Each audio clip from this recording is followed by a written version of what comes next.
近年各界都提倡弘揚中華文化，而其中明愛莊月明中學就更加將詠春帶入校園，唔單止係興趣班，佢仲加入咗喺一個常規嘅課程入邊，而教嘅呢仲係該校嘅彭耀軍校長。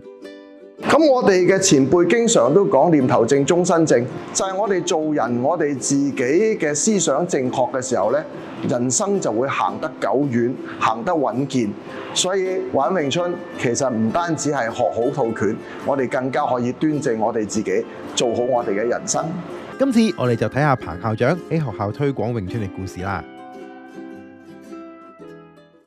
彭耀軍校長師承詠春宗師葉準，嚴格上嚟講，亦都即係葉問嘅徒孫。當初彭校長都冇諗住喺學校推廣詠春，只係俾同學仔去參加由樹仁大學舉辦嘅詠春相關合作活動。但後來校董同埋老師發現，原來彭校長正係嗰啲活動嘅顧問，所以就建議校長不如自己喺校內任教啦。體育堂有一個環節係可以學另類嘅運動噶嘛，係可以係外聘教練噶嘛，咁我咪就做呢類嘅另類運動咯，都要玩落去，啲細路都 OK 喎咁樣，咁會唔會又開個班，真係嗰啲係教多啲嘅呢？咁樣就造成咗即係自己喺校內有一個咁嘅嘗試咯。由紮馬開始，小念頭、尋橋、黐手，校長會因應同學嘅程度，慢慢一步一步咁樣教佢哋詠春嘅基本。頂唔順啦咧，平時唔練功你唔大件事嚟啦。OK 得，唔使急於每下好大力打佢嘅，但係咧嗱，猜嘅過程之中嗱，佢中啊後邊。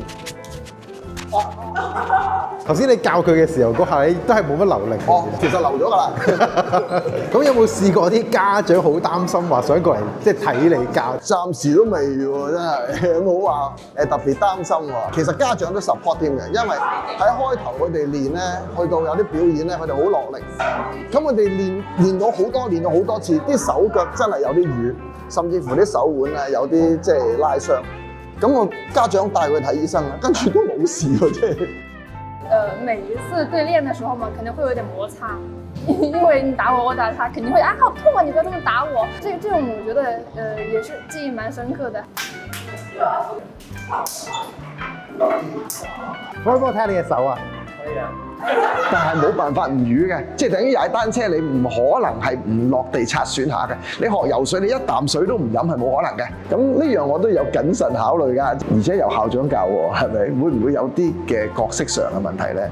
咁所以我哋都簽好晒家長信啊，寫明啊，有機會會受傷啊。唔單止冇角色上面嘅問題，隨住教學，校長亦都慢慢多咗一個角色，成為咗同學仔心目中嘅師傅。好似係佢哋其中一個態度要叫校長師傅嘛，之後就一齊叫師傅啦。所以而家係喺學校可能行過都係叫師傅咁樣，就唔會再叫校長。試過有一次啲同學佢哋自己分享一啲佢哋同學之間相處嘅嘢，呢啲嘅同學之間嘅一啲嘅得失咧，佢都刻意話埋俾我聽喎，都有啲似班主任享受緊同呢班孩子相處嗰個畫面，呢個係事先估唔到啊！詠春作為香港其中一項非物質文化遺產，中門之後嘅彭校長當然都會想推廣呢一項嘅文化，而其中最重要嘅一項文化底蘊就係修煉個人嘅中庸之道啦。師傅經常講嘅，即係詠春你同嗰個中華文化，你覺得最大嘅結連係乜咧？咁師傅就講中庸之道。咁你嗰個恰到好處咧，就係喺我哋嘅詠春嘅鍛鍊入邊，由個套拳去到個黐手，你都係啱啱準確嘅。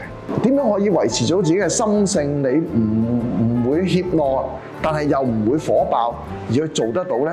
呢個其實係一個人生嘅修煉過程。